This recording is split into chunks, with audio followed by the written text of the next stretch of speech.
Councillor's Corner, Chilliwack City. Don Lehn with Jeff Shields, City Councillor for the City of Chilliwack.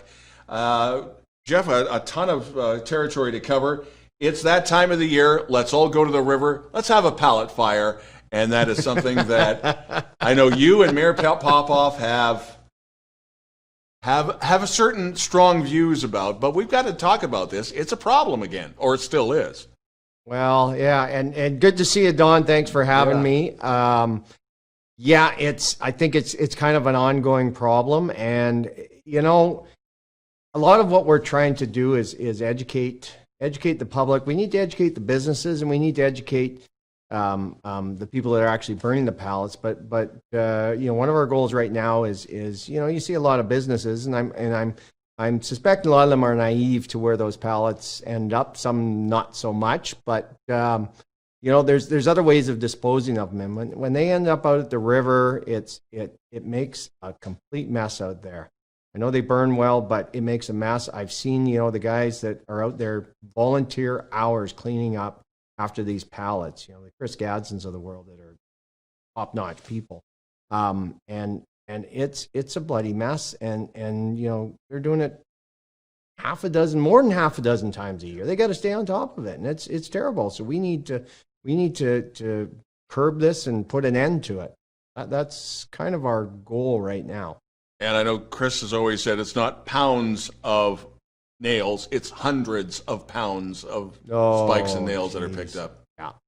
It's the Mural Opportunity, this is a really cool thing. A number of downtown businesses are getting pumped about it. It pretty much started last year. COVID's not going to stop this in its tracks. Where are we now for any murals coming up? Well, let me tell you, Don, we've got a new building going at the wastewater treatment plant.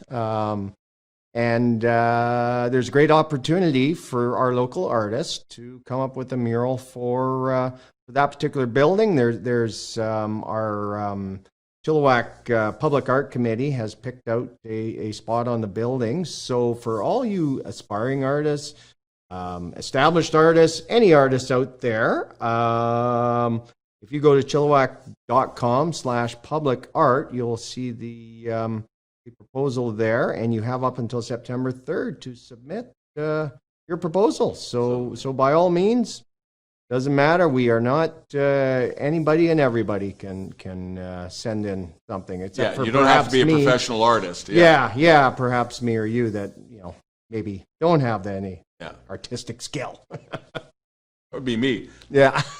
One thing that I found really amazing was when the pump track facility was coming up in conversation.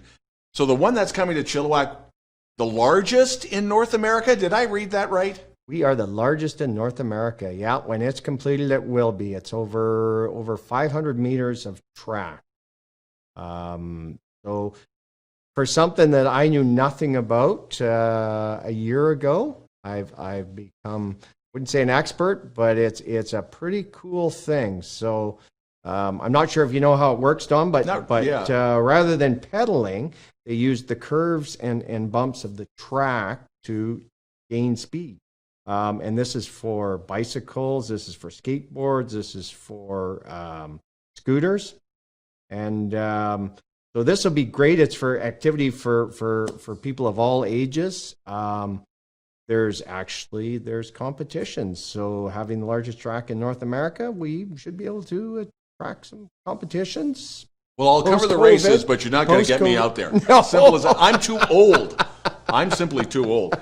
But yeah, it takes a while for those bones to heal. Exactly. When they break, but this should be a lot of fun. I mean, again, drawing in national and international competitors. And I just to add, and the beauty of this is last year we received a one-time bonus in gas tax, and that's where all the funding is coming for this. So, okay. And if somebody wanted to sponsor a corner or something like that, just get a hold of the city and. Oh, certainly. Yeah, certainly. The e-newsletter, which is catching on, and again, welcome to 2020. Everything's done online. Anything that's new for this service? No, it's fairly easy to subscribe to. So chilliwack.com/newsletter, and it comes out on a monthly basis, and it'll give you updates on everything that's happening with the city, new projects, new initiatives, updates on what's happening with city council, some of the meetings. Yeah, it'll give you a lot more information. I subscribe myself, and our staff has done a really fantastic job. So I encourage people to sign up and get your monthly newsletter. One thing that it's probably one of the most important things on the agenda. It is probably the most boring to read, but it is important, and that's the annual report. Lots of numbers, but for a numbers guy like you, it's got to be Christmas. As I poke fun. You know, I get jabs from Councillor Mercer every public every meeting about that. But you know what? The annual report staff puts together a really neat book, and for those of you out there that don't realize what is involved in running the city, I encourage you to either get a copy or just go online once again on the Chilliwack website and its annual report, and you'll be amazed at what goes on within the city. And this is there's the some people would not get too excited about the water and sewer systems, but it covers off the activities, it covers off sort of the large project highlights, it covers off council goals, and once again it provides the financial statements. Chilliwack is, and I recognize this from the get-go when I first decided to run for council, Chilliwack is very fiscally responsible. And doesn't mean too much to a lot of people, but it's got a strong balance sheet. And that's always been the pride and joy of Chilliwack councils for over the past few years. Is unlike, say, our friends down the road, we won't mention names, but the tax base is still one of the lowest, if not the lowest, of British Columbia. We're a city of pushing 100,000. Lowest in Lower Mainland, we continue to be year after year.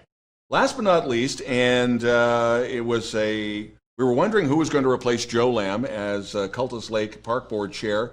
And speaking of numbers, the former president, the former boss of the Chilliwack Chamber of Commerce, Kirk Dzaman,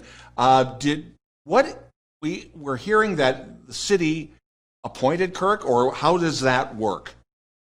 So what is written into the Cultus Lake Park Board Act, that if somebody resigns midterm, it becomes the responsibility of Chilliwack City Council to appoint, rather than do a by-election, to appoint somebody to place the person that resigns. So we put out for the past month, we've put out advertisements for anybody that's interested, and there were a number of people interested, and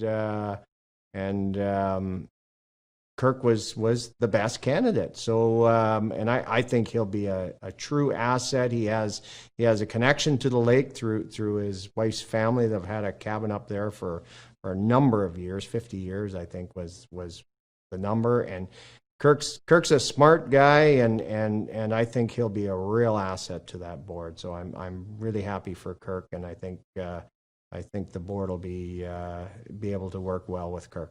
And on a sidebar, nobody would really want to have a by-election as we're dealing with this pandemic. So isn't that the truth? Exactly. Jeff Shields, a big thank you for joining us on Councillor's Corner, Chilliwack City, and you're watching Chill TV.